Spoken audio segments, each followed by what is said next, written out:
Yo, salut quoi. Bienvenue dans ce podcast Connexion, Consensus. Ça. Welcome. Un petit disclaimer avant que l'épisode commence. On a la chance d'acquérir Consensus qui est un MC de UK. Donc Yeah. l'épisode sera en anglais. Donc si jamais vous n'êtes pas bilingue, vous pouvez toujours accéder aux sous-titres. Notamment dans YouTube, il y a les sous-titres automatiques. Donc n'hésitez pas à mettre la vidéo et d'écouter la vidéo avec les sous-titres, ou alors allez prendre des cours d'anglais, revenez dans 2 ans et écoutez l'épisode quand vous serez bilingue.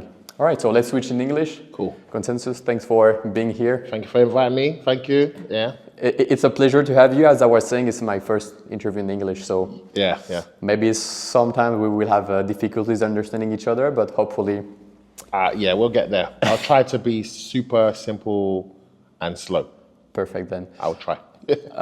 Before starting, maybe a few words on how the episode will unfold. So basically, the first part is about like you, how you enter into hip hop, like, and also we will talk about like your processes in your writings, your vision also of rapping. I know you've done a lot with physicists, so maybe we can talk about that. And the second part of the podcast will be about your social relationships. So your network, your personal network. We'll try to retrieve who is part of your network, who helped you creating and so on. So again, thank you for being here. It's a great honor for me to have you. So. Thanks. Thank you for having me as well.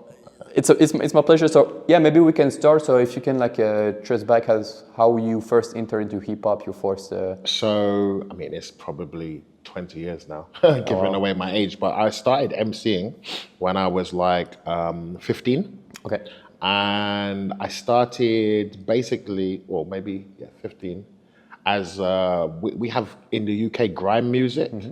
So I started as a grime MC, and grime MCing is kind of an evolution from sound clash culture. So what that is you'll have DJs and you'll have one MC here, one MC of the other crew. They'll be battling each other, and when I started listening to music, I was influenced by grime and hip hop equally. Okay. But grime was local to me, and the hip hop we had imported from the US. So I started as a battle MC in grime, and I used to be quite witty. I went by the name of Humor, and I would make fun of all these MCs who talked about guns. Okay. And I would say, you don't have a gun because, we're all 15-year-olds and obviously it's England as well, So, that's how I started. And then I did it for a few years in my early teen until the age of 18, just before university. And then university, I kind of parted ways. I stopped and I wanted to try to be serious, I guess, with life and stuff. I think I grew out of the grime, me creating content in grime, because I would do themes. I was always interested in themes, in telling stories, using wordplay. And grime was always about like battling, So when I evolved as, an artist, an early artist, it didn't fit, I think, where I was trying to take my creativity. So I stopped, and I studied aerospace engineering. So it was like really intense as well. I was like outside of London as well, so the environment was different. I didn't have the closeness to the London urban scene anymore. At that time, people were MCing over dubstep and some more electronic sounds, and grime had kind of, become less popular. So overall, I just kind of stopped, really. And then through doing my degree, learning in university, is when I was like, I think, like engineering, something like this. I always had I thought it was about being creative, but actually my course was really intense at maths, programming. no building, no nothing. It was just always maths and graphs, and I was really quite upset. Okay. So what I thought would be the outlet, building and doing this and making planes or whatever, it never happened. And so I began again when I was age 20, and that's when I created the name Consensus. And when you're talking to different students in university, sometimes you're having these intellectual conversations or something. So I was much more conscious of the world then.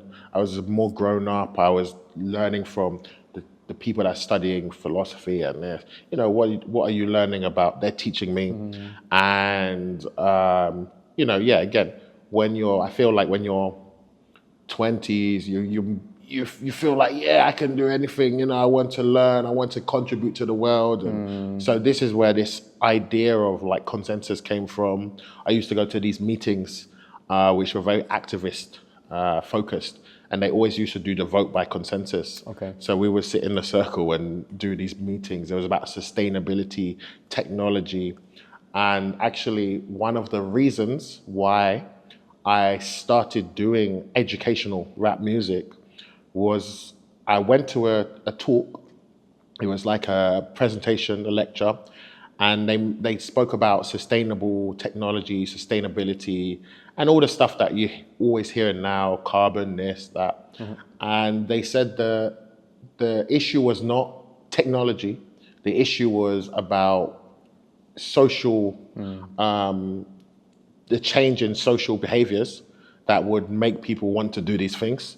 So me understanding music and media and things like that, that was what I was interested in, as well as technical. I thought, okay, this is a good way to use music maybe to create something that can give people, more closeness to these things, because I felt that was important.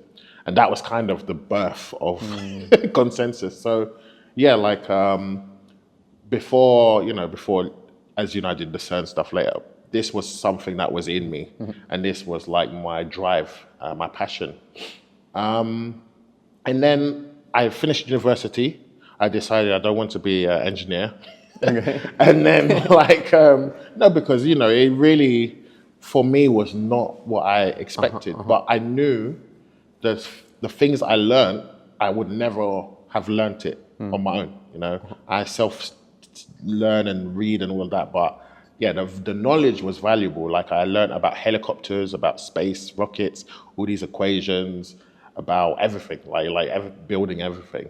And I do love that. But I knew I didn't want to work in a manufacturing plant somewhere in the countryside. I'm a city person. Equations and, Exactly. And also with planes, especially planes, you don't get to change, the look of an airplane or something. The only way you innovate really is if you work for the military. I see.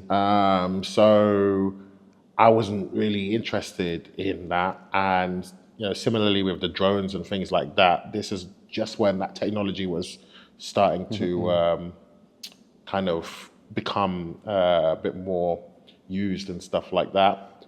And yeah, I was like, I'm not into, I don't want to contribute to the military, basically. So yeah, there was no future for me in that. I tried to work in sustainability. It didn't work. And then the job was a bit too political for me, because I'm as an artist, especially, but as a person, because I feel like around this time I found myself, my calling. Yeah. The 20s is where you find yourself also, right? The 20s. It's Exactly. It's where you find yourself. Yeah, some people. For me, I did. I was lucky to have that. So I knew how I wanted to contribute to. I knew what the problem was for me, but I couldn't find a job, So I was like, okay, well, I'm going to stick with music, and then find something on the side. And then I worked for a tech firm. So I continued with the STEM, the coding side of things. And then I also was basically started a company called AV Revolution. And that was to have my music and everything be put through. And I was trying different things like blogging. What else did I try? I was I was producing at that time. So I was doing online production, and I was putting my beats on YouTube and trying to sell them. And then I was making tracks, and the tracks were like really bad mixes. They were like really bad, but At least you try, right? You try exactly. to diversify yourself and try to find a way. Right? Exactly. And to be honest, I missed out. But when I was 18, me and one of my my best friends, we made like a mixtape as well. Okay. So this was like not the first time I was doing it, but this time I was like really focused, because now I'm early 20s and I'm gonna somehow I'm gonna make a career out of this. And then like that's basically up until when I met Dr. Cool. For the first few years after I came back from London, that's what I was doing. I was going to open mics. I was going, and actually, the main thing about the Consensus name, I was more hip hop then. I was a lot more to do with hip hop. So even though I started in grime, I changed, and half of what I would do would be slower tempo, boom bap kind of style, influenced probably by like a few artists like Most Def and who else? King of Flow. Sorry? King of Flow. Yeah, oh my gosh, yeah, exactly. I feel it like revolutionized the whole like flow Most Def somehow. Yeah, and also like I loved his content, right, at that point. Because I'd grown up with 50 Cent, Eminem, and these guys, right? So very commercial. I didn't listen to Tupac growing up because I would think I was a bit too young. So he wasn't popular when. But like Busta Rhymes, all of these guys had commercial, but Mos Def was a bit more conscious. So then Immortal Technique as well. Right. Jedi Mind Tricks, Vinnie Paz, and a few other artists. I was like into the more underground sound for hip hop.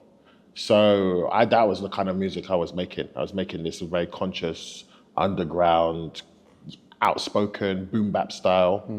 And then sometimes I would find grime beats, but I'll be doing conscious grime, basically. Yeah. But it's interesting to me how you distinguish like griming and hip hop, for instance, because they both use rapping, right? So the form could be kind of similar, but what distinguishes both for you, It's the consciousness. What is the difference between... What is the limit between griming and hip hop? So like grime. There's so much. Like grime, for example, is I think it's like how would you describe it? Like I said, it comes from the sound clash. So it's very like sound system thing. So there's elements that requires performance, and it requires like a crowd participation or judgment. It requires that judgment from the crowd to give it validation. But also, it's kind of like, I don't want to get super deep, but why did they start the Olympics, right? Because they were having wars, and then they wanted a way to settle these natural human disputes that we have, right? And grime is kind of like that. It's like in the areas that we're coming from, everything, the ghettos of London and stuff, people have these conflicts, right? So it's a non-violent way of doing this conflict resolution. So that's built into it in a way. Like you're expected to be aggressive, but it's okay that's what grime music is. You're expressing where you're from. It's battle. It's like a battle thing, but it's like a competitive battle. So that's why I compare it to that, or boxing or something like that. It's like it's more like a sport. In dancing, we have rock dance or up rock, which is basically you're mimicking like a fight. Okay. So I feel it's kind of the same. It actually comes from the Bronx and Brooklyn, and basically would you call it rock dance or up rock. Or okay. Is rock. that like the crumping thing as well? No, it's kind of different. This one really comes from from Brooklyn and the Bronx, where there are debates who is the first, right? But basically, it was danced by people from the gangs, and they were like mimicking a fight. So I feel it's kind of connected. And obviously, it depends how far you go back, but certain elements of hip hop it was storytelling, but then some of it is battle, right? And obviously there is still hip hop battle, rap battles, basically. But the difference between a rap battle, the content in a rap battle, and like a a conscious R&B tune, for example. You could, Kendrick Lamar is a good example. He might do a bit of both, but like grime, you don't have a lot of R&B style grime tunes. It's very much, some kind of.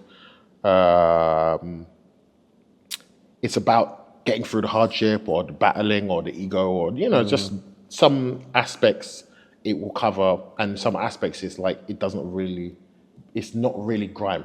It might, there are artists who really can find a way to do that energy, in a girl tune or something like that, but it's hard. I think they are artists beyond the grime genre. So a typical grime MC, you would be able to play them a beat and they would bring their thing to any beat and it should come across. And that's another thing that's different from to traditional hip hop rap kind of song.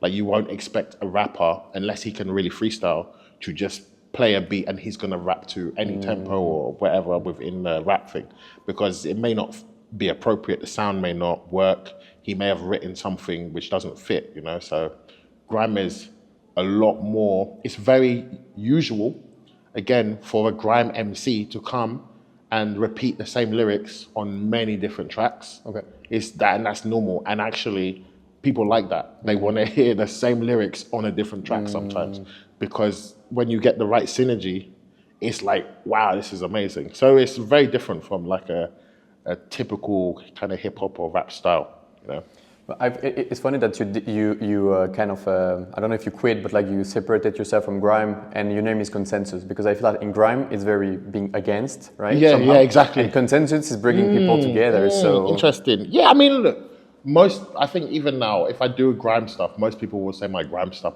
is my best stuff. Okay. Except for if I do hip hop, like traditional hip hop, they like it super slow because I say so much stuff that they want, if they're trying to listen to everything, they want enough time to listen to it. Whereas grime is more about the energy. I see. So and the problem with me is because I like to just challenge myself. I'll write very complicated things that's very fast.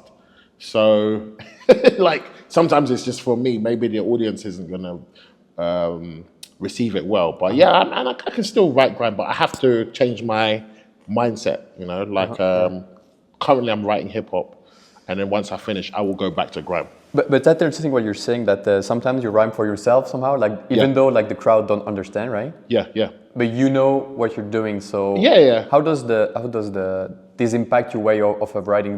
Do you like now always perform for the crowd, or sometimes you're like, I don't care if they understand, it pleases me, so I will stick to it, I try to do, and if you listen to some of my music, I try to do the choruses for the crowd, right? Okay. Like I'll make something the most simple or open or catchy I can do, still with a message or something, not always, and then the verses is normally for me.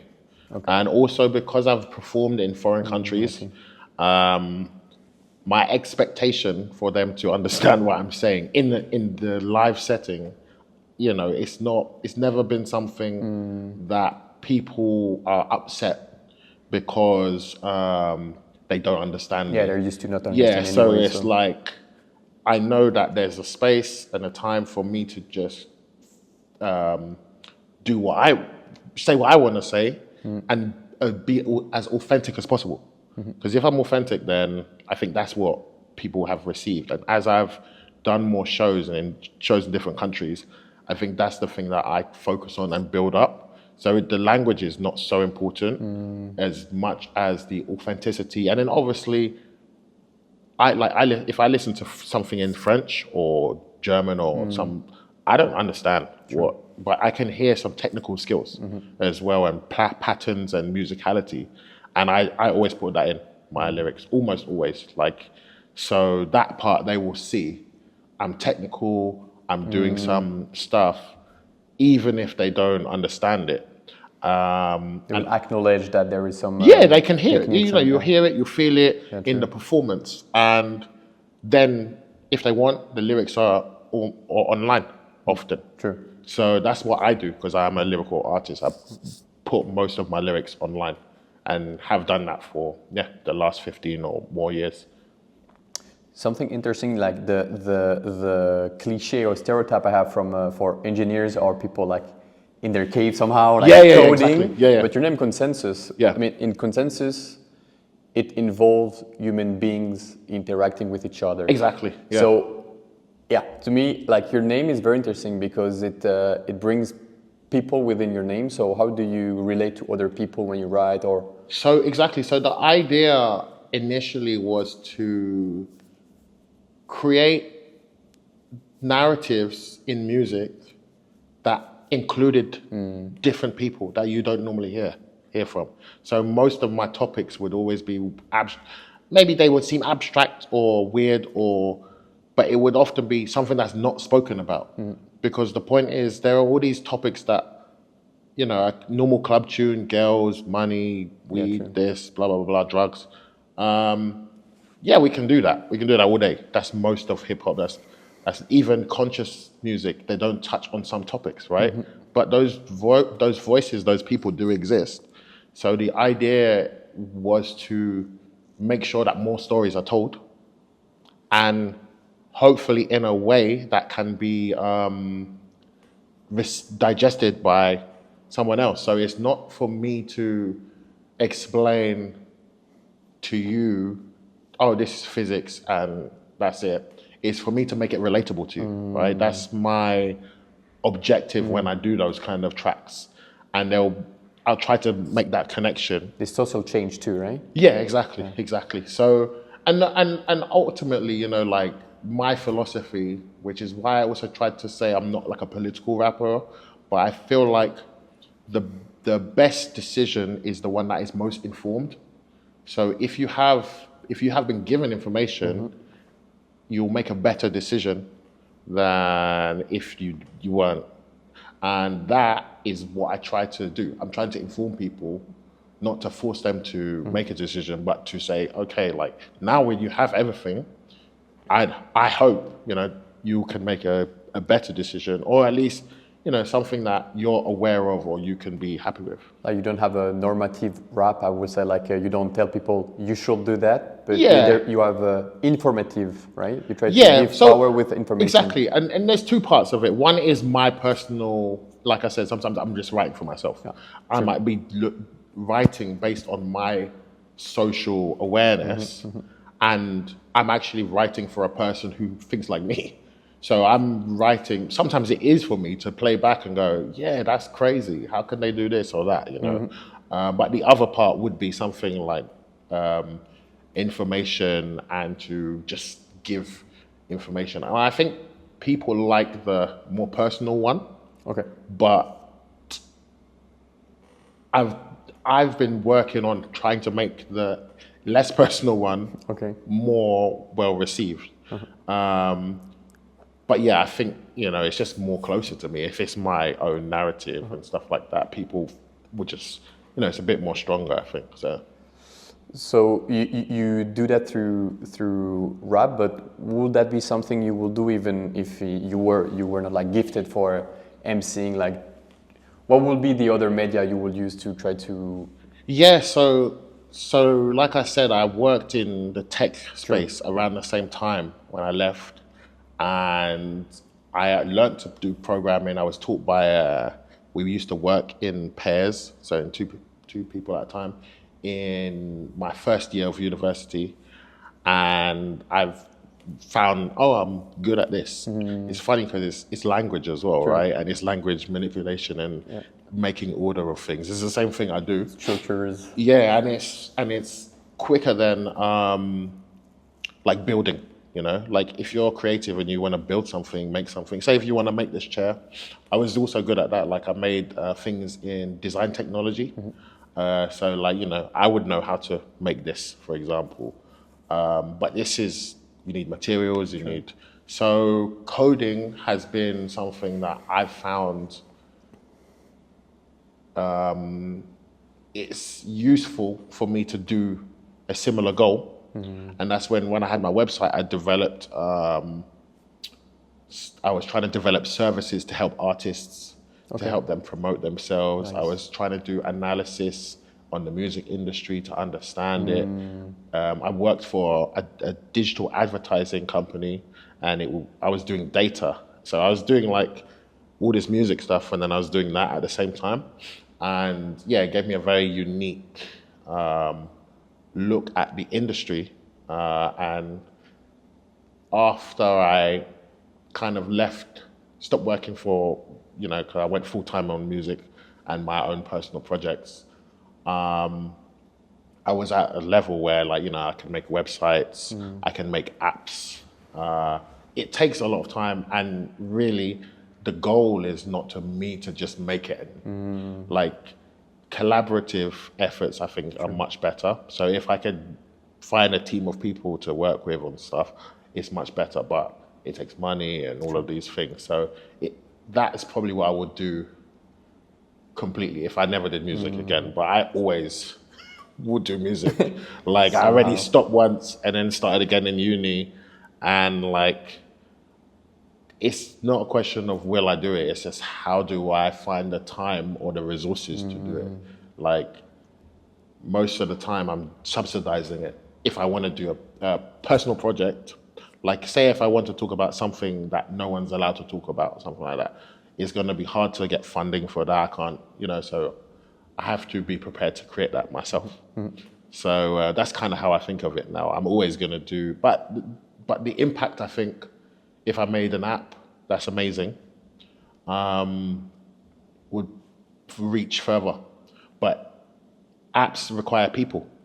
So actually it's the same thing as, I guess, a bit ironically, when I went to these lectures and they were talking about sustainability and about getting people involved, right? The problem is not making something amazing, it's will people see it as amazing, So how to engage people, how people to engage with the product you're making, basically. Exactly. It's the same thing. So I don't need to make an amazing app.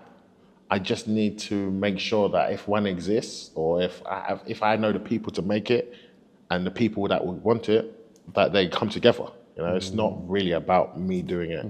And if that was the next opportunity for me, I would do it. Like I would spend some time and make that life-saving app or something like that. But it just doesn't work like that.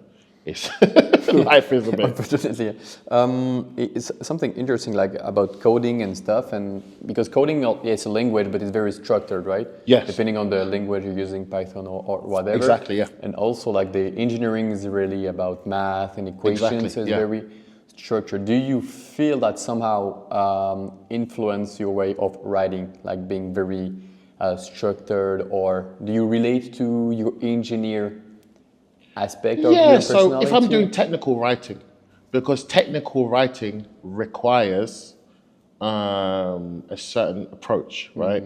So if I'm writing about a technical topic, there's just formal things that you do. If you're writing like a dissertation or a paper on something, you have to at least, you don't have to, well, in a real paper, you have to credit sources. But for me, if I'm giving information piece, I'm going to know my sources, because then what used to happen is people will ask me, blah, blah, blah. And I'm like, you know what? I don't know everything.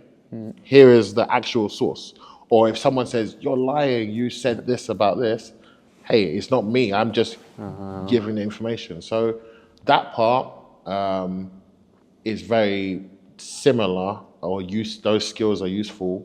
But actually engineering versus coding, they're quite different. Not everybody who can code is a software engineer, right? An engineer is someone who, they've got methods to take these things and then create something.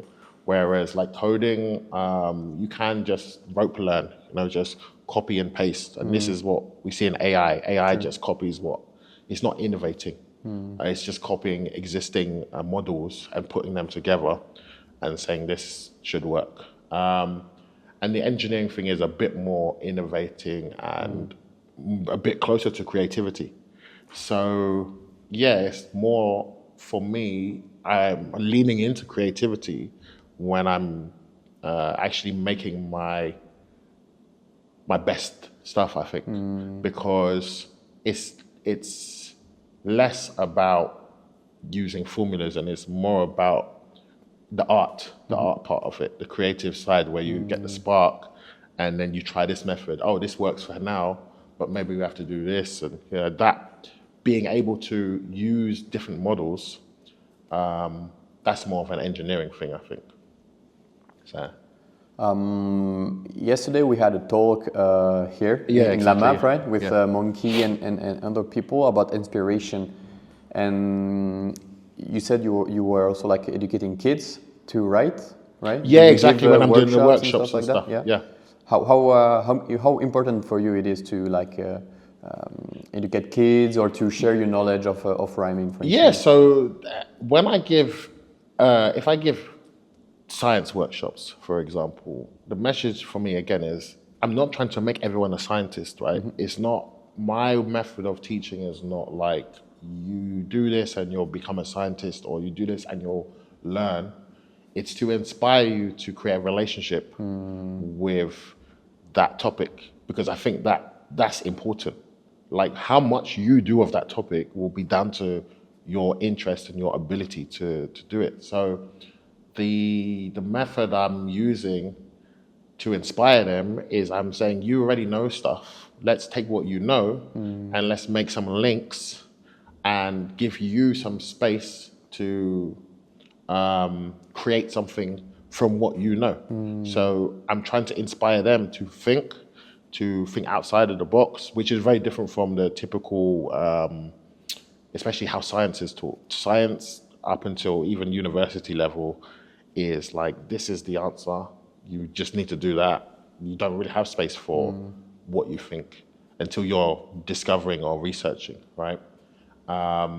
So my approach is to inspire them to investigate. And most of the time what happens is obviously they will see my tracks, my physics tracks or something, but they already are interested in music or something. They've written something, they've had to do poetry or something. And that's easy for them, the poetry, the writing side.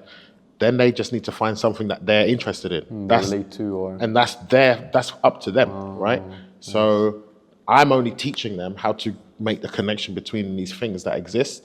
And what would happen is, as they create more, they realize, I want it to also be kind of technical. They want to do what I'm doing, which is I'm teaching you, or did you know that there's this hidden thing in here as well, right? It's not just me saying stuff. This is linked to whatever. So then they have to start researching more. That's how it works, and that's them, So I've had kids go off in their summer or whatever. They say, I'm going to go and we're going to research and make this song more. The workshop finished in 2 hours, but they're like, I want to research and we had this idea about making this thing. What do you think about that? I'm like, yeah, sure. When I was your age, I just wanted to be outside. But, for them, it's, it gives them, makes them feel confident in, pursuing their thing, so.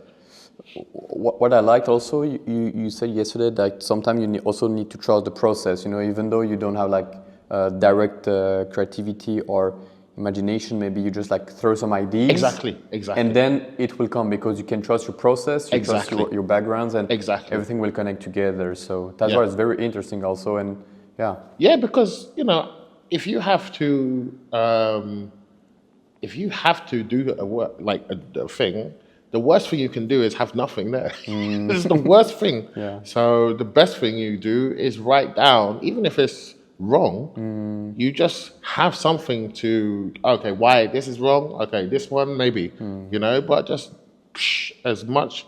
And actually yesterday people were saying, I think they said it in a different way, but they said empty, empty your vessel, be empty and let things come in. But it's the same thing. When you're pushing out, you're also creating space, right? So in a way, it's like the more you have out here, the more you're... True, yeah. So Yeah. Yeah, that was very interesting. And also, you said that sometimes to gain creativity or imagination, sometimes you just change context, Exactly. right? Exactly. Yeah. Yeah. So there's loads. And saying that, like, I'm probably going to go to studio later. I will probably be the slowest person Okay. if we make a song, like, Okay. because I'm very picky as well. So my standard of what I want to put out, obviously, I don't know if you were still here when we freestyled. I left Yeah, actually. so we freestyled, and there's like videos of us freestyling. I've seen the videos though. Yeah, but that's like whatever, it's a freestyle. But if I'm committing it To something to produced and yeah, you. I'm gonna have a standard. So the issue is not whether I can have something. It will be When? am I happy with what is Okay. there? And that is a different thing from inspiration because it's a critique now. So for me, I was like, I'm creating, but my standard of what I want to put out, that will be the thing that maybe stops me. But yeah, especially if you freestyle or whatever, just making things rhyme by the stage that I'm rapping, how long I've been rapping is like, yeah, of course I will make something. And that's why, like people, Dr. Cool, he's amazing. If you go to studio with him, he's like one of these guys, he will write it within 30 minutes. Okay. He records it immediately, 3-4 takes, no That's it. mistakes. Pick the Just one you want, ad-libs guys. and that's it. Yeah, I'm done. I'll be like, oh, that's crazy. That's like, every time he just does it. Mad. And when do how or when do you feel that your song is ready to be out? What's the limit? Because I feel that sometimes you all the time you can polish more and more and more. Yeah. But what forced you to say like, okay, now I'm happy, I'll leave it like that? I think when you know where it's for, right? So if it's like an album, you would expect every artist to spend a long time on the album, right? That's their big body of work that they're presenting.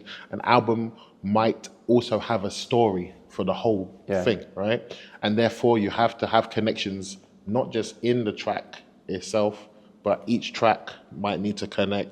Maybe they're reflecting on something that's already happened, So that you would expect the checks, these quality checks, like I was saying, If it's a freestyle or like a quick, like I've been watching these grind battles, these MCs have been going back and forth in the UK at the moment.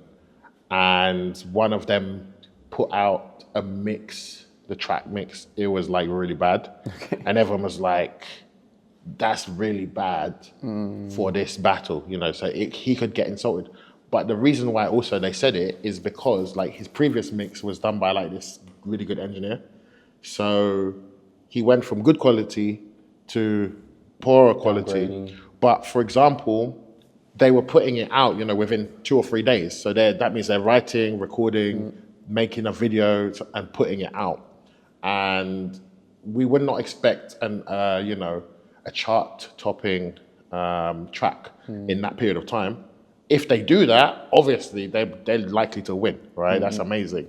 But you wouldn't expect someone to spend three days, right, or even 1 day. And so, like the guy who everyone saying won, he did it with within like 6 hours or 7 hours. He's like writes, does the track, it's mixed to a professional level, and then he just puts it out with a visual. And people are like, yeah, this guy, that's high level. So it doesn't need to be like that, but we will, and for me, if I'm going to put out something like my albums, part of it was because I was managing the whole thing, and the visuals as well. Like the last album I did was, I think, 13 or 14 tracks, and it was all different artists, and I was, co-writing, co-producing, and then I had a video plan.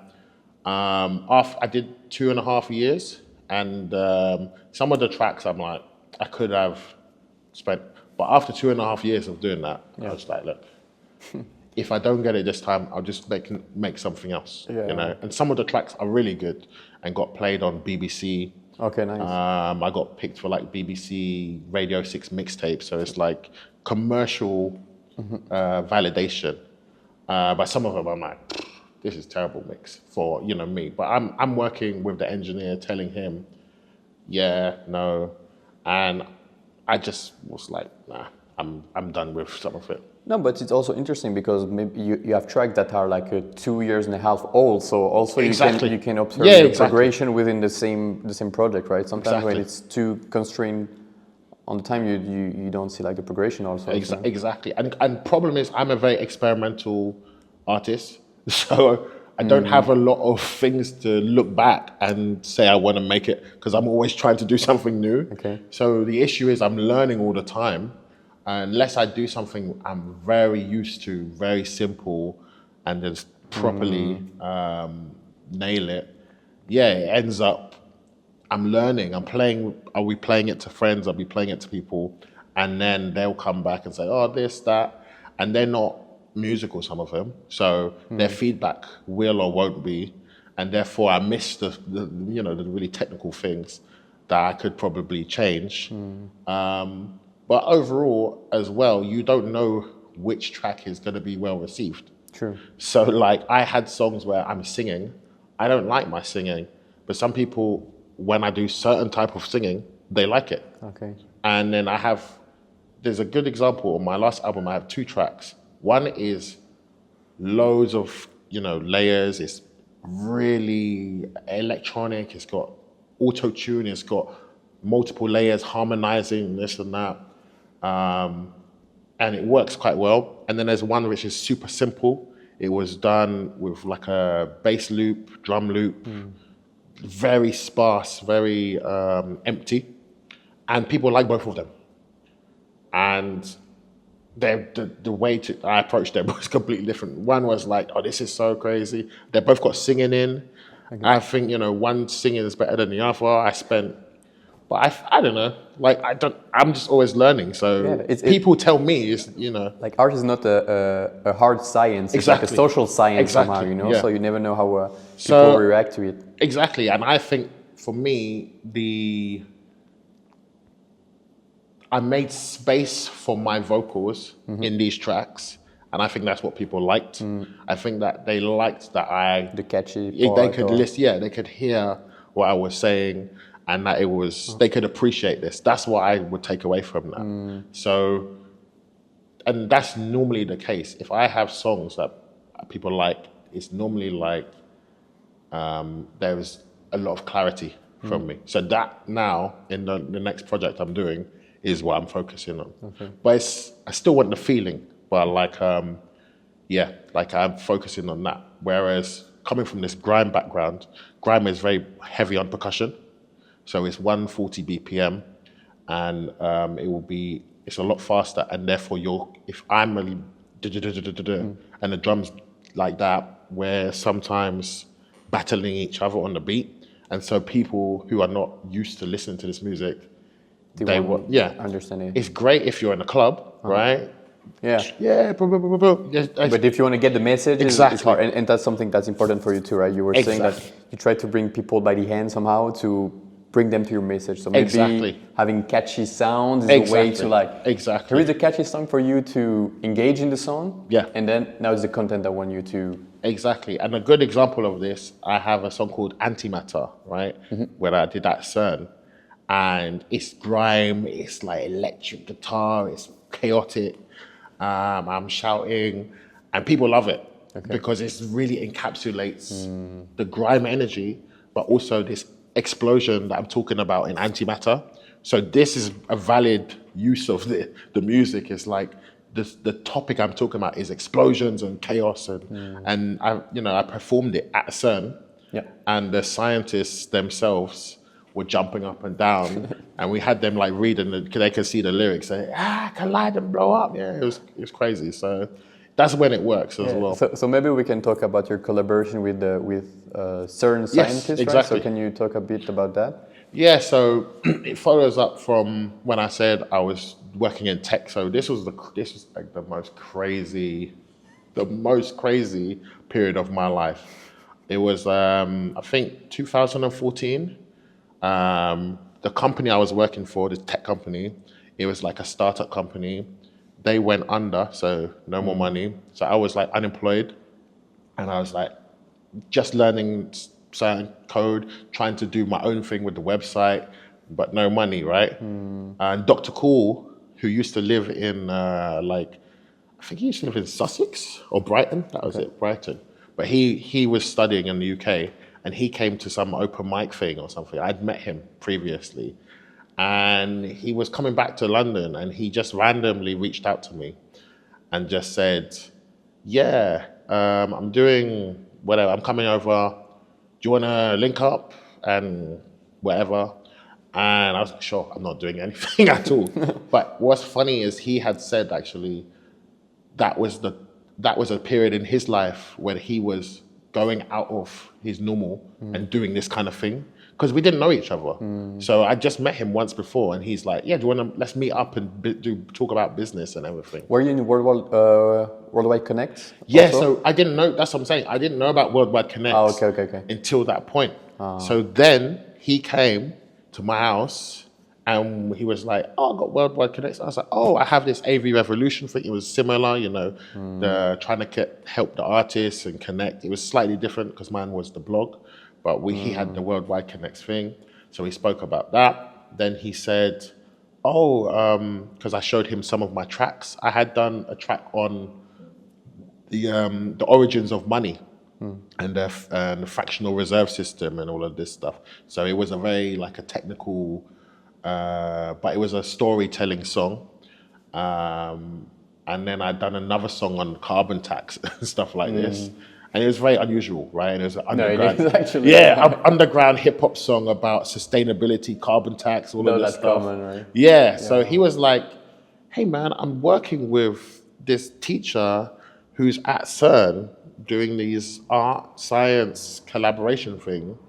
You do like this kind of stuff. Are you interested?" You fall right into it. Are you interested? And I was like, "Sure. I mean, can someone pay for me to go? Because I have no money." And I think actually we weren't even going to go in the beginning.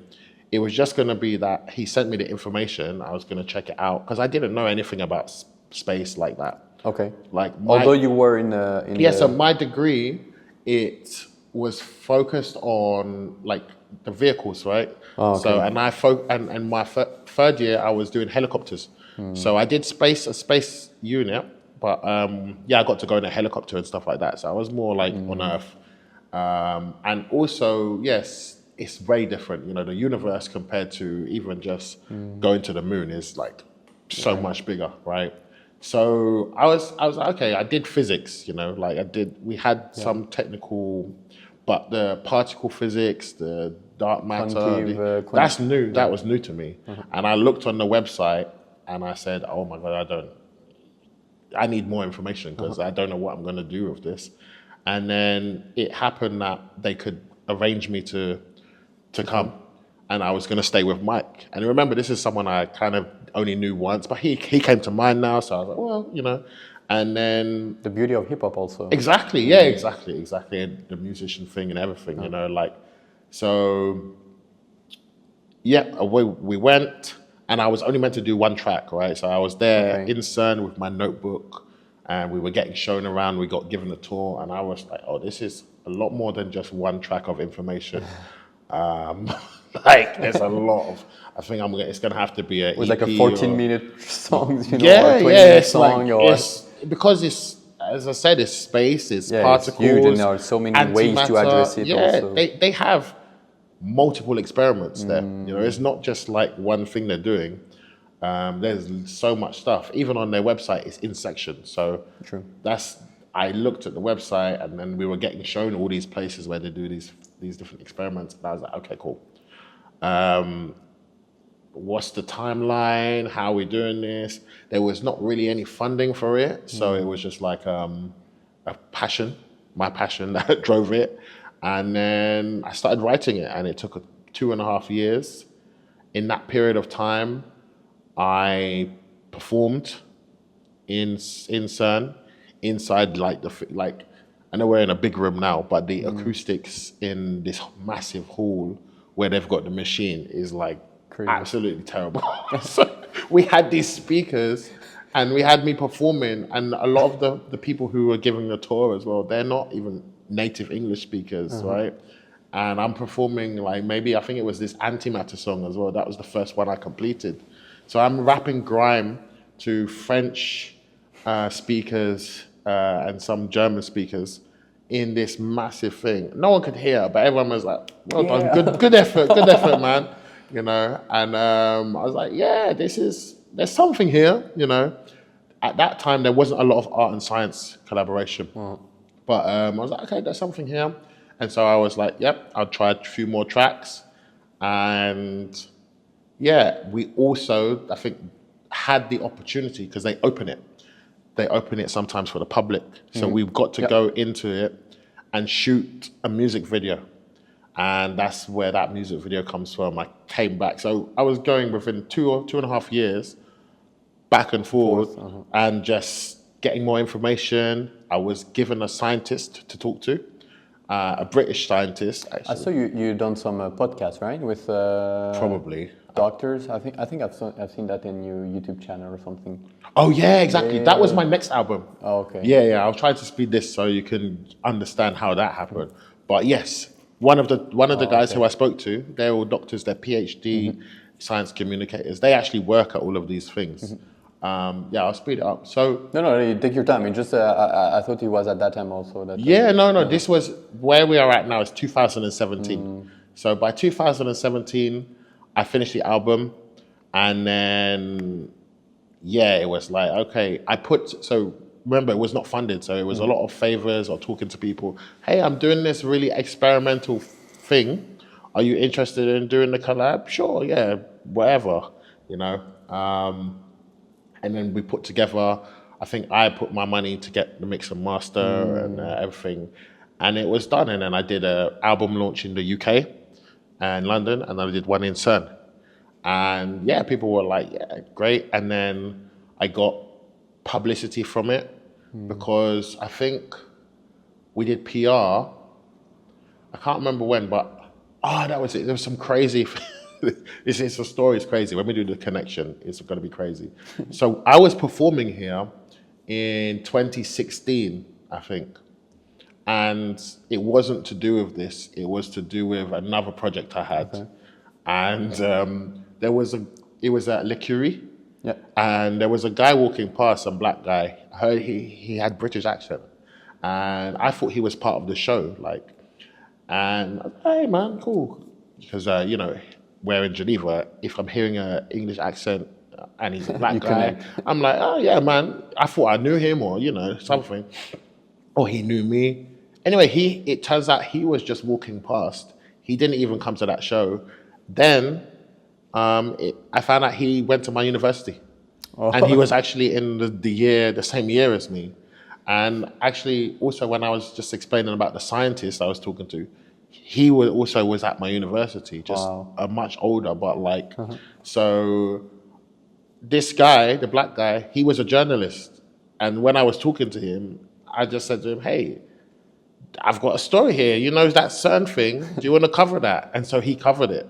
And so when he covered the story and everything I was doing, then the BBC picked it up. And then from that, I got because BBC don't automatically pick up, unless you know the journalist, they won't automatically pick up stories like that. So yeah, he did it. It was in like a black Afro-Caribbean newspaper, focused newspaper.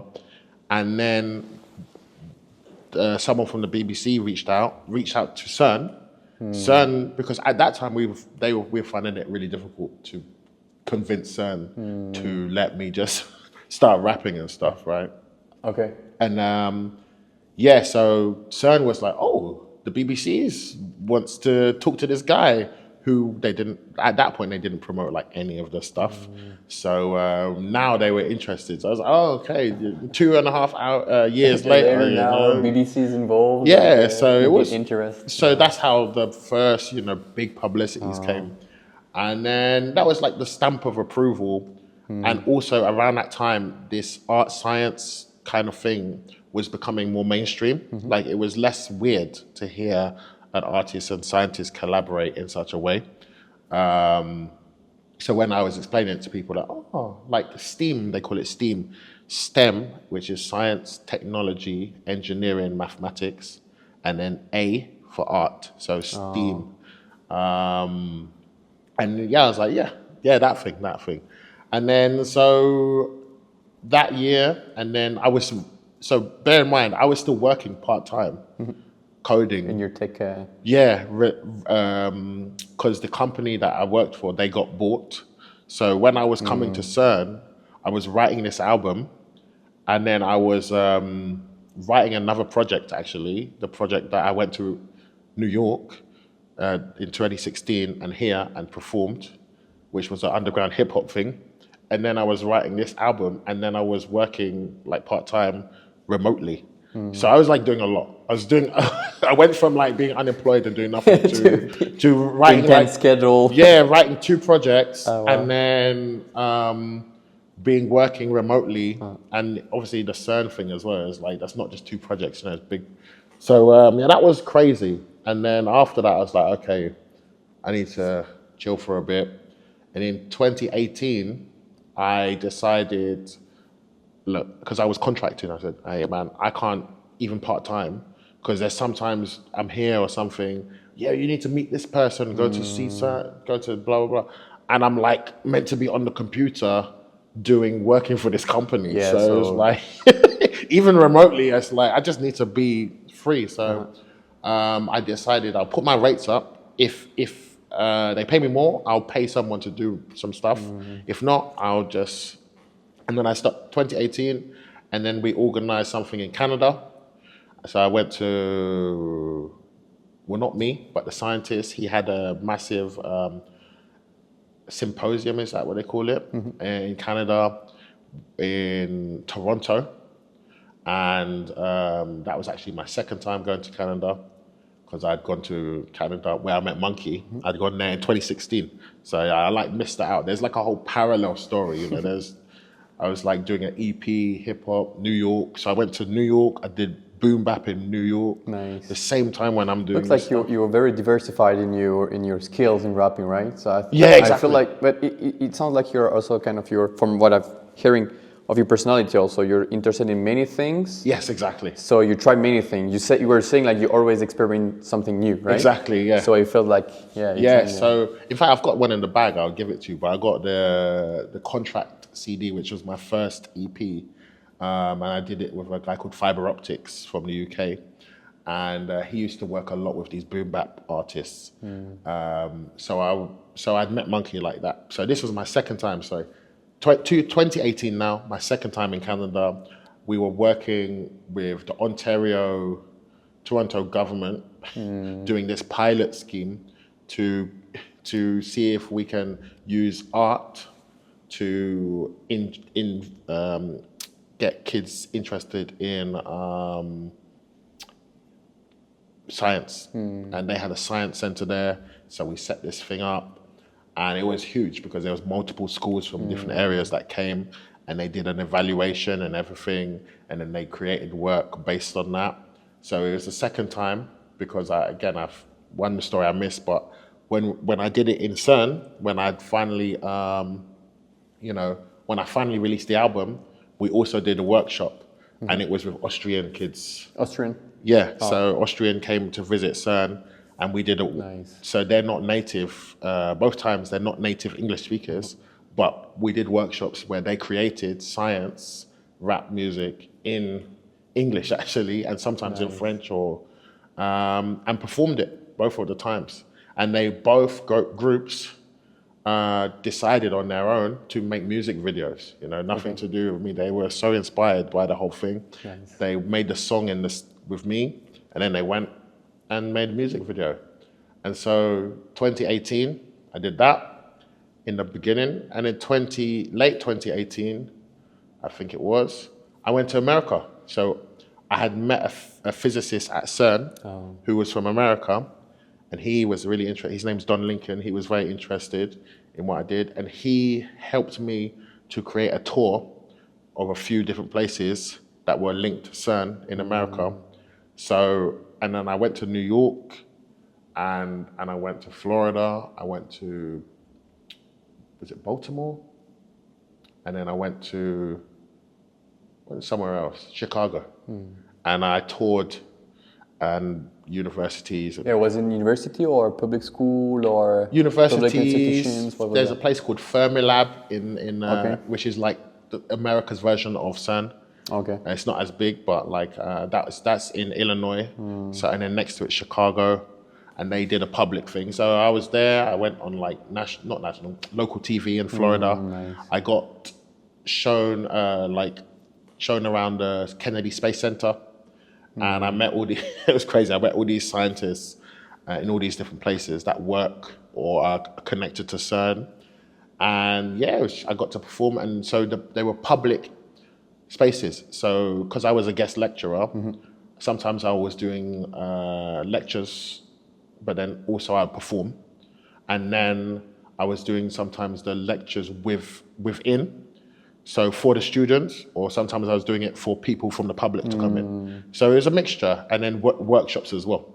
So there's massive amount of work. And I was like, okay, this is like a thing now. I can get paid from this and everything. And then that brings me just before my next album. So But it's crazy how somehow like a random encounter crazy. turns into like the biggest project. Always random. Yeah, and actually I've Always. never heard about like something that deep, like the connection. You say, okay, maybe now it's more mainstream to connect, like. Yes. But I don't think it's that common actually. Still now, I don't see so much of this, you know. You know, like Jizza from. Yeah, true. I've seen he's in a freestyle. Exactly. He's got this thing where he talks about the Big Bang and the spark and such. And I think he's done something like that. I mean, like some of them, you know, Lupe Fiasco, I think he has a residency at somewhere. But it's not that common though, you know. It's not, but it's for... And to be that deep, like to travel from country to country, to university to university. I think it's a very conscious hip-hop artist thing. Yeah. So like Lupe Fiasco, he has residency with some university. Again, it's America supports it more. Yeah. Europe, it's not so much. But I don't know. At least in the from what I see, you know, for the French rap scene, when you talk about conscious artists, they talk more about maybe power relationship, but not that much into like, I would say not deep knowledge, because every knowledge is deep somehow, but about like scientific knowledge. Yeah, the science stuff is very niche. Yeah, so it's something very, I think, unique, because in the French part of the scene, I feel like consciousness is basically if you're aware of such social injustice, of course, yes. but not that much about like deep knowledge that you usually definitely. So and to be honest, like I would like to do more than just physics. It's just finding. So it's true. Like it's just finding people who will give fund it, right? Like unless I independently fund it, it's hard to explain. You know, like how that even works. What's the impact of that? They can see it, and now, and that's why I say now, especially with now TikTok and online, everyone's got some angle. You know, like the rapper that does this or does that, or the granny rapper or the whatever. You know, there's every kind of rapper now. So it's actually like people go, oh yeah, have you seen the science rapper? The science rapper. Yeah, and actually on my next album, I got a science teacher who's a rapper from UK on my, and he literally, I think he just won an award as Creator of the Year in, I can't even remember, in Dubai or something like this, right? And he literally raps science, but in, you know, the way this is how this works and blah, blah, blah, blah. Like my rapping is like, it is for that, but it's not specifically like to teach you. Like I said, it's to give you information that if you're interested, you go on your own journey. Then you can find further information. But his thing is like literally like textbook kind of style. And he's not a rapper, he's a science teacher who raps, whereas I'm like a rapper. To exactly. Yeah. Very different style. But that's massive respect, and that's why I reached out to him for my second album. Nice. Maybe we can talk more about that later. But what I suggest is like we move to the second part of the podcast. So now the idea is to understand. So basically, who constitute your personal network as an artist, you know. So So who's in my network or like? yeah, basically, who are the important people for you when you think about like rapping, for instance? So who inspire you, who you collaborate with, or who you talk with a lot, you know, Okay, who cool. you ask for feedbacks, Yeah, okay, cool. you know. Yeah, So yeah. maybe we can constrain ourselves to the past 2 or 3 years, maybe. Yeah, yeah, that's fine. And It's actually linked to my album. It's the last few so years. Yeah. so perfect. Maybe we can mention people who are involved in your album. So Exact. That's probably. that somehow constrained, you know, because I know we all have a lot of Yeah, relationships. yeah, that's so, probably the best. Yeah, yeah, that yeah. is So probably the maybe if we best. can like Um, yeah. So maybe if you just give me some questions, specifics, because it's gonna be easier for you to then. so basically I'm using this program. So Okay. what I'm asking you is like to give names or nicknames or whatever. You can give like a false name, initials. Yeah, yeah, yeah. As it pleases you. The idea is just for you like to. Because then we will talk about your network, the structure of your network, and etc. Yeah. So I did just for you like to remember who is who Okay, cool. when we mention them. So I don't know. Can you think about people you interact the most with, or people that? Yeah, so I'd say my closest, the ones I interact the most with is like, I've got a mentor called David J.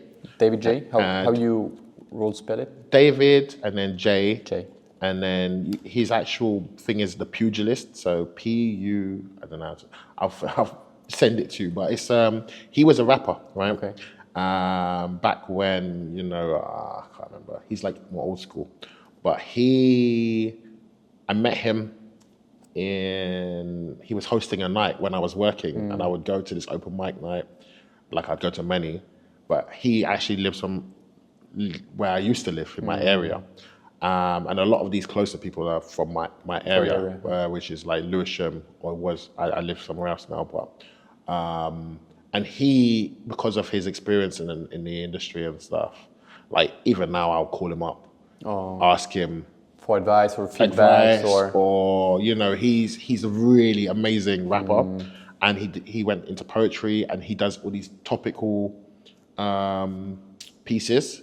So he's got like I don't know, something about plants, the plant kingdom and stuff like that. But he's like amazing. But he also comes from the rap battle scene. Okay. And there's like a thing of, I don't know if you know, like Cannabis, the rapper. Like Eminem had a beef with him back in the day, for example. But there's a thing of him and Cannabis rapping in the 90s. Okay. And he used to open for, you know, many different 90s rappers and stuff when they come over to England and stuff. So he's like, I think he also knows, you know, like he knew, I don't know if you know Ed Sheeran, for example. Sure, yeah. He knows like Ed Sheeran before, like, Yeah. And K Tempest, have you heard of this? She's like but like a rapper. It was a woman and she transitioned, but same area and stuff. But he like knows loads of people, loads of things, lots of industry knowledge. He's probably like the person I would speak to a lot, even now. And then I've got like a couple of other good friends, like Moses Boyd. Moses Boyd. Yeah, Moses, Moses. S. And then Boyd, Boyd. D. I think it's like DD, but like might be just one D. I'll give you it. It just I'm writing it. I don't want to disrespect no one, so I prefer. It's, No. Writing, I promise. As soon as the thing, we'll check the spelling. Yeah, true. Okay. And him and Nathaniel Cross. Final cross. Nathaniel. Again. Nathaniel. No, Nathaniel. Okay. Yeah, sorry. I will write Nathaniel. Cross. Nael. And those two, they grew up in my area. So I actually knew them from the age of like 13. And they're also MCs, or? So they're both from the jazz scene. Oh. So they're like Nathaniel Cross is like, they call him what do they call him? The South London Quincy Jones. Okay, wow. Like he does a lot of composition for some big artists. So I think he did like something. Do you know Kano? This is a UK hip hop grime artist. Do you know Stormzy? Have you heard of this Stormzy guy? Same thing. He's done composition for them. Okay. So for their album, he like writes. Ghostwrite them, or? No, he writes the pieces for the instruments to come through. Okay. Yeah, composer. Oh, sorry. Really deep into the jazz thing. And Moses is again, he's a drummer, Oh, okay, but nice. very deep in jazz. And Moses was on my album, and Theon's brother, Nathaniel's brother called Theon Cross was also on my album. But like Nathaniel's like one of my best friends, you know. And yeah, I'll talk to them from time to time about just music and But you whatever. feel they inspire you when you Yeah, do a 'cause piece they- of art there. Because they're doing different things, but like similarities, and they're super creative and super like talented, hardworking, and for musical things, like they're like the top guys that I know. You know, like not just like I've met this person once or twice. No, they're you know? really Yeah, they're like friends. Close ones. Yeah, like you know, I really respect.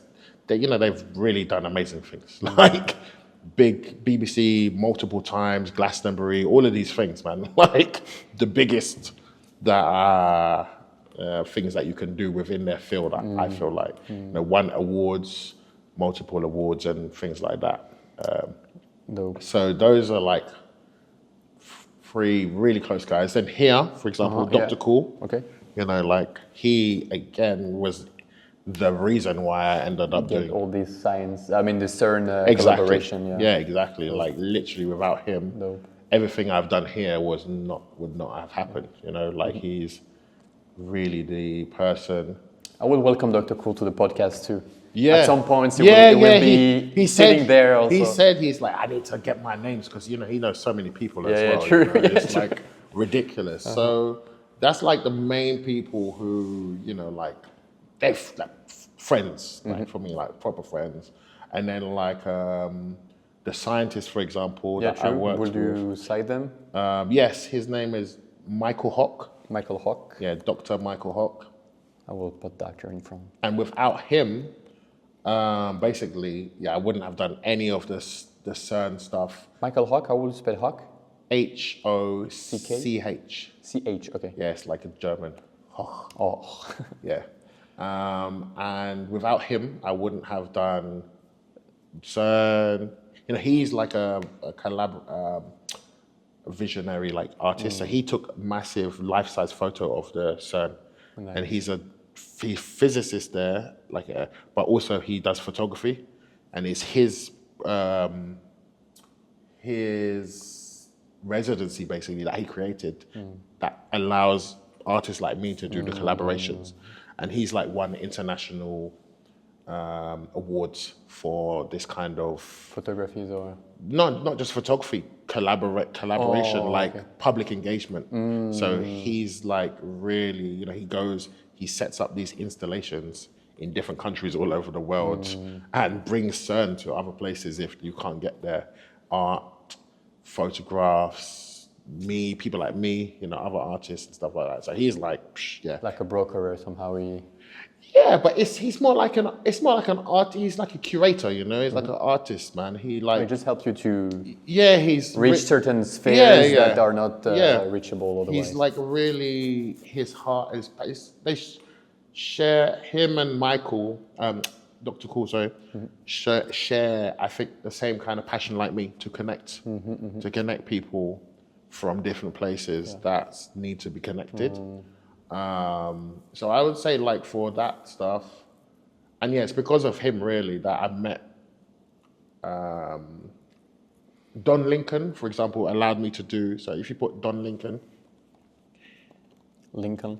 Yeah, Lincoln, Don Lincoln. And Lincoln like the president? Or? Yes. And because of Michael Hock, I met Don Lincoln. Who is he? He was the guy who helped me set up this America tour. Oh, okay, right? okay. And from the America tour, between those two, the interviews that you've seen, I met all of these people. So when I went to Florida Tech University and Kennedy Space Center and all of these other things, is because of those two basically. And yeah, that wouldn't have happened. I wouldn't have gone to Canada or America with the science stuff without both of them, basically. And also, when I got the grant, because I applied for a grant to do the next project, so it was funded.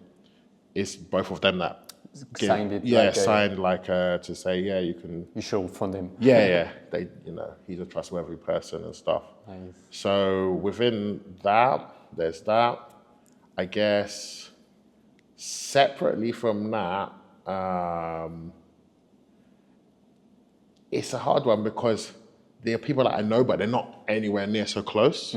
But like, for example, I told you I went to, like, the reason I met Monkey is because of End of the Week, right? So End of the Week, the person who was doing that, who used to work with David J, is a guy called DJ Snuff. And you want to mention him? Yeah. He's like a massive, big DJ connector, very well respected. DJ Snuff, Snuff. All right, DJ Snuff. And he,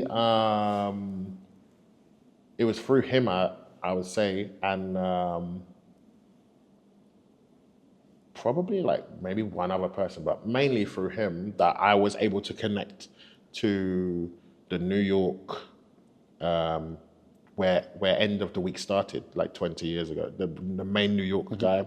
And then the network, basically, the End of the Week network. And that's how I spoke to Monkey. Yeah. And then that's how I met some End of the Week people here. Manfron also? Because I know he done the Yeah, exactly. End of the Week. Yeah. Exactly. So I met all of the End of the Week guys through basically this End of the Week connection. Like I had obviously my own connections, but you'll bring see people together. So because of that, when I was organizing my own independent tours and things like that, that connection was like super valuable, And actually as well, I think it was Snuff that, because I did a lot of things, so I didn't even mention, but like he used to cover a lot of like the underground artists.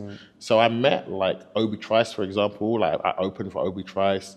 I opened for who else? Jedi Mind Tricks and all of these guys and it was Snuff that I think he was doing those DJing? nights. Yeah, DJing for those guys. I think so. It was at least in End of the Week affiliated, right? So again, it's very likely that and then it was through Dr. Cool that I met Mos Def actually. I didn't tell you so. Okay. Yeah, they opened for Mos Def. Here? Yeah, here or another town close by. And I happened to be here for some reason. And so, I got to meet Mos Def. Wow. Yeah, the guy who somehow exactly changed your like I said, these artists that I grew up listening to, I got to meet them and stuff like that. So, Do you want to name Mos Def as one of the relation or? Oh no, I just thrown their names in there, but it was because of these people, really. You were able to meet some. Who else would I say? Oh, another one who's cool and they're very different. Actually, this T-shirt. So this Love Music, Hate Racism. There's a guy called Zach. If you put him, he's like actually went to my university as well, right? And he runs or set up or continues it. I don't know exactly, but he's like really. It's a very activist, anti-racism movement. And he's, supported me and my stuff in London. And through him, I met many artists as well, because again, they have a big reach. So they connect to some of the biggest artists in the country through the positivity of anti-racism and stuff like that. I can't even remember whoever I met.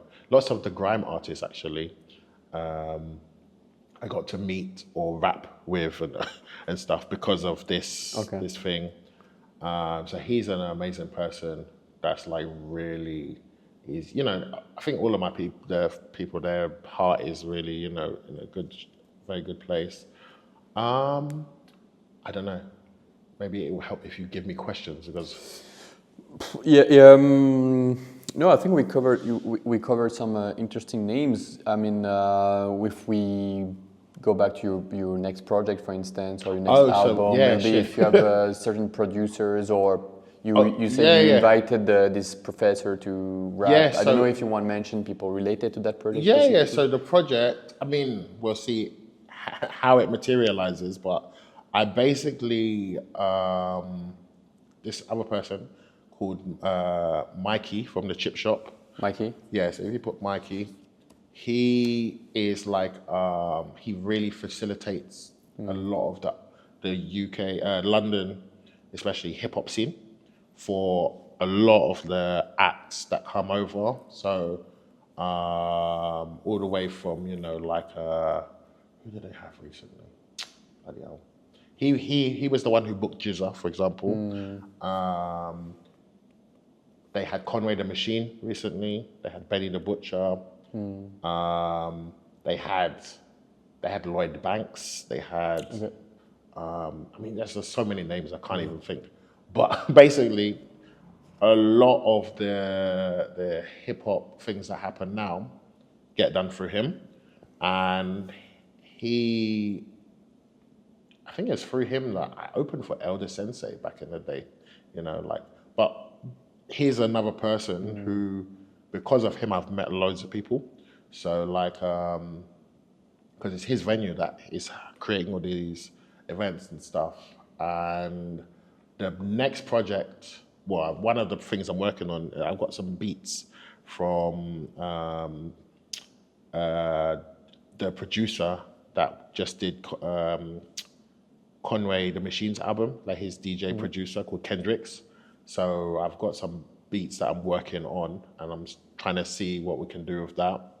And I would say, yeah. And then also K Prime, who is KRS's DJ. I'm gonna potentially.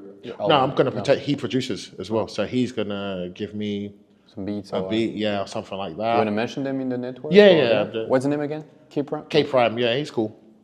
So that's good people. And who else with Mikey?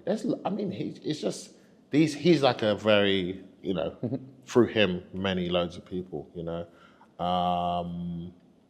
I think what's interesting in the people you name, they are also like, I see them as gates somehow. Yes.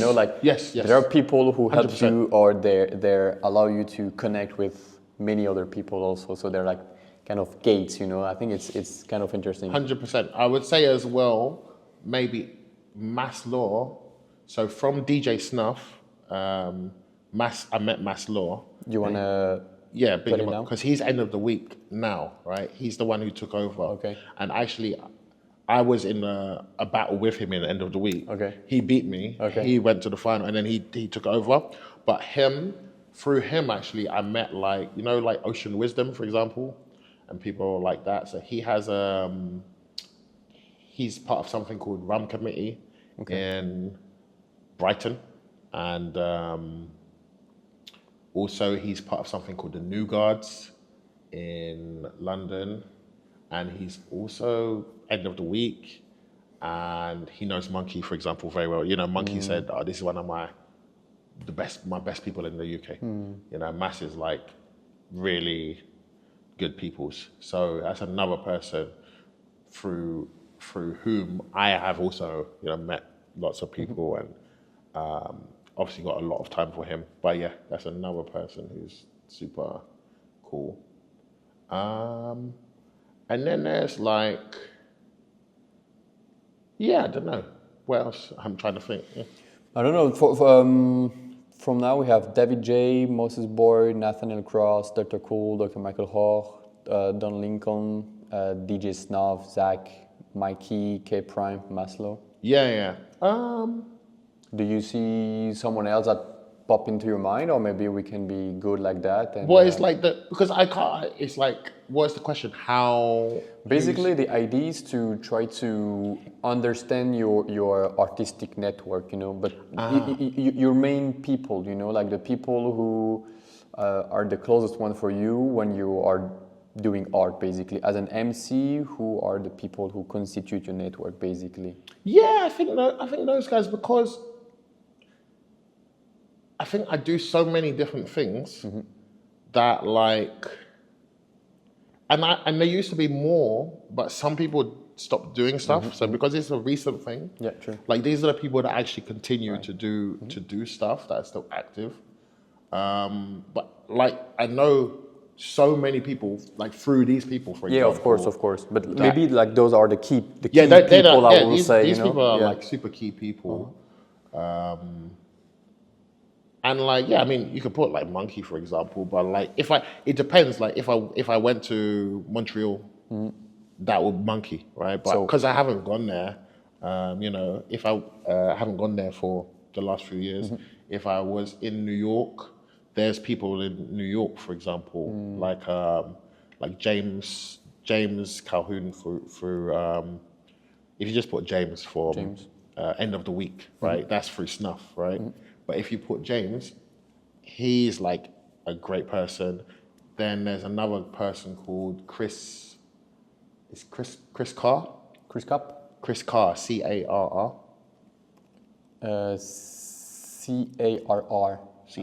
Carr, yeah, Arr, yeah. Chris. And he's like from New York, right? So when I went to New York one of the first times, he helped me put shows on there, for example. Yeah.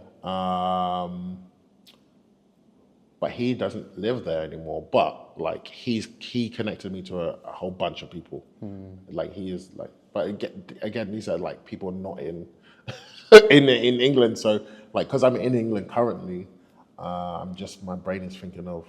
Yeah, no, but like what I like to say sometimes is like what create connection is not only like the frequency of contacts, Yes. it's more like the depth Yes. of the link of the tie. Exactly. So Yeah, it yeah. doesn't have to be like people you meet in the UK or you Exactly, meet yeah. frequently. It's just like people who are important for you, basically. But Yeah. So I would say like for me it's like I guess I'm a very functional person. So it's like if I currently what I'm doing probably will revolve contacting one of these people or something, Like if I was like, oh, I need to do something in this place or I wonder what's happening, I would probably go to one of these people. But like on any given night out, I will meet loads of people Yeah, that yeah. I know. It's just that I think that we're just like sharing space in a way. It's not like I'm often asking for them they're specifically. like weak ties, as Yeah, we call it in exactly. sociology. As I Yeah, said, just I'm a sociologist. Yeah, we call okay. like weak ties. Like there are ties that exist, Yes, exactly. but exactly. maybe they're somehow less resourceful, or you can less activate their resource. Yeah, like so. For example, like Tashai Makida, she's cool, and like if I want to go to like a reggae event, for example, because she was on my album, right? I would maybe go to her, but like DJ Snuff also does reggae sound system stuff, so it will be more like let me look and see what they're doing, and then I just appear. It's not so much like because they might be at the same thing, so there's a lot of overlap. Yeah. So maybe we're good with the people here, maybe. Or? I think so because we still can like name other people when we discuss about your network. Anyway, exactly. But I think for me, how I look at these people that's been written down, they all have like probably a million other connections. Of course, yeah. And that's why it's quite like if I mention other people, it will be from one of these people. Like they're not. So like the first circle, Yes, somehow exactly. the first circle, and of course there are extensions. Honestly, from these people, you can access like the people they know is like huge. That's the perfect transition for the next step, because before like assessing, because the next step will be to assess who knows whom within your network, so we can create this structure. But before doing that, I have a little game I like to do. I call that What's Up Jay-Z, because it's based on the theory of a sociologist / social psychologist called Milgram, who developed this theory that says that we're like 6 handshakes away from everybody in the world. Oh yeah, exactly. Yeah. So the idea is that you know somebody who knows somebody who knows somebody, and you can reach out anybody. So the idea is to verify if this theory actually holds. Yeah. So we will start from one person from your network, and we'll try to reach Jay-Z the fastest way as we can. Oh yeah. So if we maybe, I don't know, if the starting point is, let's say, Zach, for instance, who will Zach know? Who will know? Who will know? Who would Zach know? Up until Jay-Z with the shortest path. He knows like he knows so many. I think they've met. They had Stormzy before, and I think they had Ed Sheeran and a few other really big artists. Okay. And through Stormzy or Ed, Or Kieran, you're gonna probably the link is kind of direct. Right? Yeah, you're gonna get there like quite quickly. Okay, like, so let's say that the theory is verified then. Oh yeah. Oh no, 100%. Yeah. Okay, perfect. This is your network basically. So how do you feel about the structure of the network? Do you recognize yourself in this structure, or does it surprise you as it is, or would you expect something like that before doing this exercise? For music stuff, who's in the middle? Snuff. Yeah. Yeah. Yeah. Snuff has a really central. Yeah, he was a really thingy person, man, central person actually, because he put together the end of the he's week. the hip hop guy. He's the hip hop guy. He did it for. So it makes sense that a lot of them would know him. If that makes sense. But also he did Moses. He did the jazz thing as well. Oh, okay. And it's South London, whereas Mikey's not from London. There's like a lot of reasons why, like Snuff is the person, because I'm from South London. If I was in North, there's other people. You know, there's like DJs that's not even alive. That's now not on this thing, for example. So it doesn't surprise you that he has a central place in your network, I would say, no? Not really. No, He's really has a strong overlap, like, and he would probably have more if like he's a bit focused on certain genres, but like he might know Zach, for example, but he doesn't go too far out of this thing. So no, it's cool. But what's interesting in what you're saying before also is that most of the people you name, they're also like gates to other people, right? Oh yeah. So they are like the connectors, right? But also connection existing, you know, between them. Yes. So it's like gates to other people, but also like within interconnection. Yeah. Like literally, all of these people are like that. And for music, yeah, pretty much. That's that's like I think I try to be, I guess, efficient with that. You know, like, but yeah, that's, as I said, it's quite functional. True, right. The relationships, like some of them are like my friends, like proper friends, but like, you know, oh, what's a thing that's happening? Go to this person or something like that. There are others, but they're all linked to all of these people. So would you say like each person has a function? So they are. I guess it's not like functional. It's not like consciously I'm going, oh, Yeah. I need this person for this thing. But if someone goes to me, like Mike, for example, Dr. Cool, sorry. If Dr. Cool comes to me and says, I want to put a show on in London, I'm going to go to Mikey, or I'm going to go to DJ Snuff, or I'm going to go to Maslow. I'm literally going to go to those people because they are doing that a lot, right? If Dr. Cool wants to do a live show, I'll talk to Moses or Nathaniel because they're the live jazz thing. But that's literally, they're not just the live, that's like literally their life. Yeah. You know, so like if someone wants to do a science thing, that's the go to that's the guy. scientist. You know, it's like me. I'm the like science, music, rap guy, right? Or tech guy as well. Like it's interesting because you're probably one of those gates for other people. Oh yeah, also, for sure. right? Yeah, like I think some of them have met each other through me. Through you, yeah. You know, like so you somehow created these connections. So you create a consensus also. Yeah, exactly. And there's other non-music connections, right? Like the science thing is just because I did a project in rap and science, but like I know dancers, I know all these like other people, and it's just genres of music that I'm not really involved in, but like, therefore I don't count it because it's not like they're just people I know. It's not like I'm doing anything with those connections.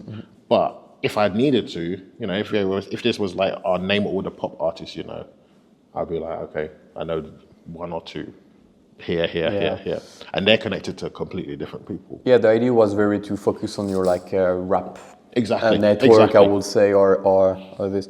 So here we rely on your artistic / rap network, and basically you say that you mention people who help you create your art. So basically gate people or functional people.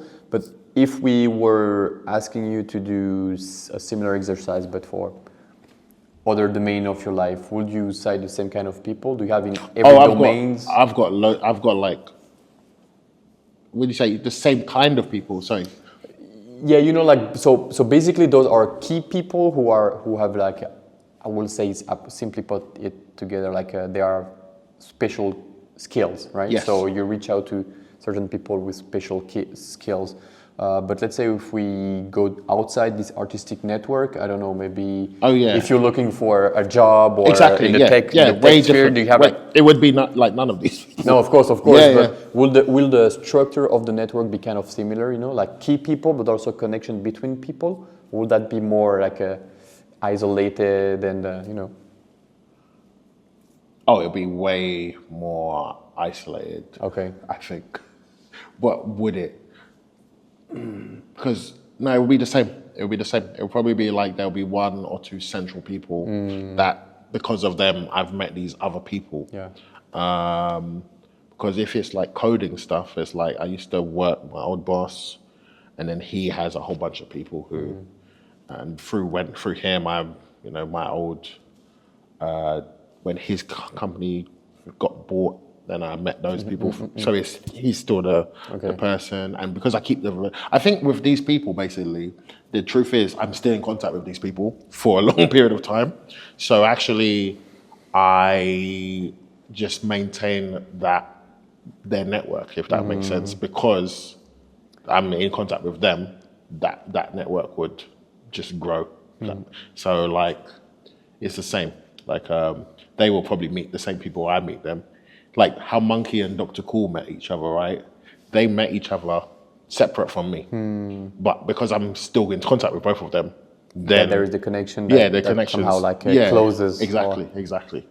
So it will be the same kind of thing. Like at some point, you keep doing something long enough, and the people that who are doing that same thing, they all just converge to each other. Basically. Especially with music. I don't know about some other fields, but like with music for sure. It will end up in a featuring or not necessarily? The what, sorry? In a featuring? Like they will do a song together? Yeah, exactly. But like with like, if I wanted to make an app, for example, there will be a handful of people here and then online, and then that's probably it that I'm maintaining. Because otherwise, if I'm not maintaining it, I don't count it so much. Because like you said, if I can sit down and talk about something, with these people, then I would count it. So I could, at a push, just strangers. Like Chris Carr also is quite reflective. I'm not like in super contact with him right now. So that's why also there is not the connection yet. Because I don't. Maybe it will be. Yeah, because I don't know exactly if he's. Because I see what he's doing, and online I'm like connected to him, but I haven't seen him in a long time or spoken to him properly in a long time to verify that. But for example, he wanted someone to do a show in London, and I was like, cool, yeah, send them through. And there are other people that I know through him, like if we extended it, but because it's like those other people are not my immediate people, then I'm not included in them. But yeah, he has a load of people going out with.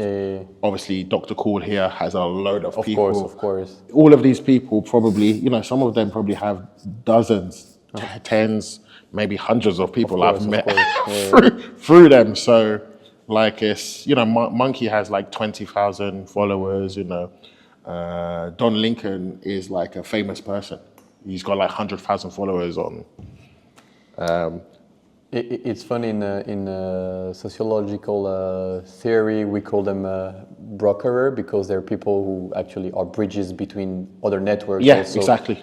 And so it's funny because you're very close to people who are close to other people. So which is actually also a resource somehow. Yeah, exactly. Yeah, I mean I value it. You Yeah, can activate your network through them to yeah, access further. exactly. I value it, and I tried. I mean, they're good people as well. That's for me as Yeah, well. of course. Because there are some people who have these kind of relationships, but they're not really So maintain they're them not in part of your network. Just And not these because they're useful that they are in your network. They are also friends. Right? Yeah, because they're people who I think they also are personable people. Like people like them as well. So they're cool people and similar interests. It's just I don't know. I never really thought of it like that, but yes, it's crazy. A few questions before we finish the For sure. podcast. Actually, is there any connections here that do not exist, but you believe That do not they exist. do not exist because they didn't meet or whatever, but it should exist because it will create something very interesting. You say, oh, those guys, if they meet each other, they will create something dope. Or Well, it used to be like Monkey and Dr. Cool. yeah, so the connection is done. K Prime needs to meet these guys, I think, Okay, why is that? because they would get along, man. They're very similar approach Vision or- to the hip hop thing. You see, like this discussion we had yesterday. I think K Prime would give and enjoy that experience. Like he's very hip hop. Like these guys are very hip hop. Whereas like Snuff and like James and like where's it, Mikey, for example, they're very much more like facilitators, I think. Like they're making spaces. Thing for- happens or they're spaces. making I like that. I like this word spaces for. yeah, and these guys are like also doing that, but they're performing as well. Like Snuff doesn't have to be involved. Like he's a curator, like on a big scale. So they will get along because they have the same perception and the same visions. I think so. Like for example, look, these Dr. Cool, Monkey, they would freestyle. He would just play beats. Nice. And like, yeah, I think, and also like Snuff, Mikey, for example, they're a bit older, they're just a bit older and more, their approach is more mature. So they know what they're trying to do. They know what's super important, I think, in a way that is like, again, they're very, they're a bit more practical, and whereas like, I'd say like Dr. Cool, for example, and Mikey, I'm not Mikey, Monkey, so they're like, they're always moving around, it's hard to catch these guys. Oh, what are you doing? Oh, we're here, we're doing this, Whereas Snuff is not like that, Mikey's not like that. Yeah. They're not hard to, at all, just, they're very straight. They have something to be done, they do it. Yeah. I guess David J with Monkey, he would get on with Monkey for sure. He would definitely. Because on the music aspect of it, like the producing or life, I think they'd have the most amazing philosophical life understanding conversations, because they are very similar people. So David J and Monkey have a way with words which is like almost beyond poetic. It's like I think their way of explaining the world, it's like profound is a good word, I guess. And similarly, David J would get on with Dr. Cool. I don't think they've met. That's the only reason I didn't connect. But I've shown them each other's stuff. But like Monkey, I think, and David J, that would be like, whoa. That would be crazy. That's like, record that conversation. Oh yeah? Record it, man. You're just not gonna get something more crazy than that. Because they will just, I don't know, it's honestly, because their journey is so unique, and they know so much stuff about people and life, and their hearts are extremely good. So I think like that would be amazing. And Zach probably needs to meet a few of these people, actually. Where is Zach? Here. Yeah, exactly. Like Zach could do with meeting like Dr. Cool, for example, and probably like I would say David J as well, like Monkey as well. Like they're very similar in their approach or yeah, just have the heart, you know. And Chris obviously should meet like Monkey, for example. Definitely Dr. Cool as well. I think those two would get on really good. Yeah. And David J as well, he would get on with him really well because of the kind of activist, philosophical, but like practical approach to doing stuff. Like they're very, I guess they're trying to be righteous, I guess. They're trying to be good people, you know? So I think they would all get on really well, actually.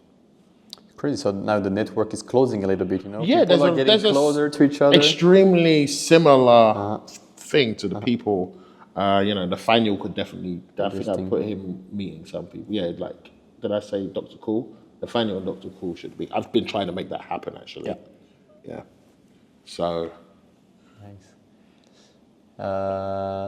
Okay, so is there anyone who is not in your network that you would love to have? It's not in my network.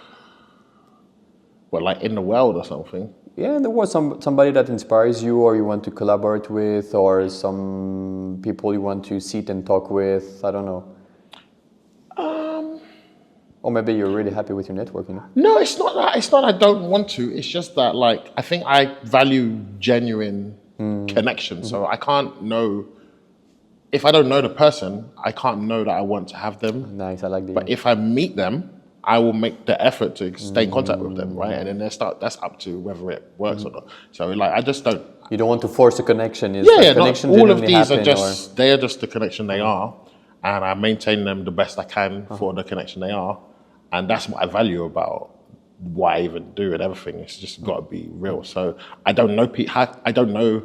There's people I like to meet and sit down and talk to, but I can't say if I want to keep them as a connection. Yeah, okay. So it's not because you want to meet them that you want them in your network. That's something very different. Exactly. No, your network is more like long relationships. Exactly. Yeah, like that's interesting. Yeah, like there's no. I just don't know them. Yeah, true. So I can only know that if I meet them, and that's why. And I'm literally, I meet people all the time, and we'll just say yes, let's whatever. And some people I won't necessarily, but it's not a personal thing. It's just I know I'm not going to be able to maintain it, or their expectations of me versus what I'm going to give to them. It's not going to balance.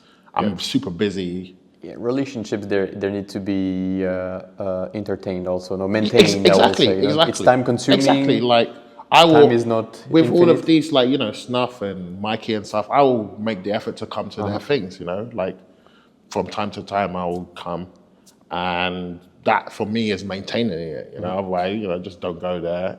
Oh, where were you? You know, you didn't go to this thing. So no, that's how, and I think they value that, and that's what I do for them. And with my friends, message them, call them. Mikey, I don't need to do too much. Monkey, there are some friends you don't need to do that, right? But like the ones who are doing stuff actively, I think that's what they appreciate. So I'll try to go to their events and things like that. But like, I know so many people that do events, and the same with Zach. Like Zach does events. I'll try to go to Zach's events. I'll try to go to support his and to support, because their community, their whole thing is together communities. So like I'm like, for me, they are not just them. It's actually everybody else are underneath them, but they are the central person to that. So obviously, like, if I would explain it as I'm going to their thing, you know. So maintaining a connection with them is also maintaining the connection with their community. Yeah, with their community, exactly. It's not they're, you know, that is an extension of them in a way, you know. True. The people that. Yeah. So I don't necessarily think of it as them. I think of it as the space that. Well, I know it's the space that they are creating, you know, because I also know that many people are not doing the thing that they're doing. And it's the same with Dr. Cool in a way, you know, like when I come here. But now I'm a bit more every time I come here, I'm a bit more autonomous. Like I can. Yeah, you start to know Because other people navigate. Yeah, I'm not staying with him right now, and there's people because of him again. I have people that I've connected with who I can. Oh yeah, can I stay at yours or something like this? So that's cool. Nice. Okay, Thank you, so man. we arrived to the end of the podcast. Thank you very much, man. Before closing it, do you have any somewhere we can follow you or any project you want so to con promote? underscore census. I'll send you the I'll put socials the link. Yeah, and consensus. Yeah, put my website, for example. It's got the stuff, and then I don't know when does this come out? Not this Sunday, but the next one. Okay, so the show would have already happened, but but next time, like I've had a few shows here in Geneva, so for the next time that would be good to have a show and whatever. Come to see me live, or if people are in London. I don't know how much I'm going to do shows at the moment because again, the reason I value these people is because I don't put on shows and I don't facilitate like these people. Like I don't do what most of these lot do. Like, so I think that's great. It's enough thingy. I've got so much respect for them because I can't do it. Like I've got my thing, the science thing, and that's their thing. Everybody's good at what they do. I don't have to do everything. Of course. So I can't tell you when I'll do a show, but if you need a show to go to, I can show you who's got them. So. All right, wicked, man. That's one, man. Nice. Wicked. So thanks for this nice podcast, and that's it. Thanks for listening, and we stay connected. Peace. Nice one, man. It was sick. Thank you very much, man. That was really Thanks good, for you. Man. Yeah, it was nice. Fascinating, different, very different. I think you've got something there.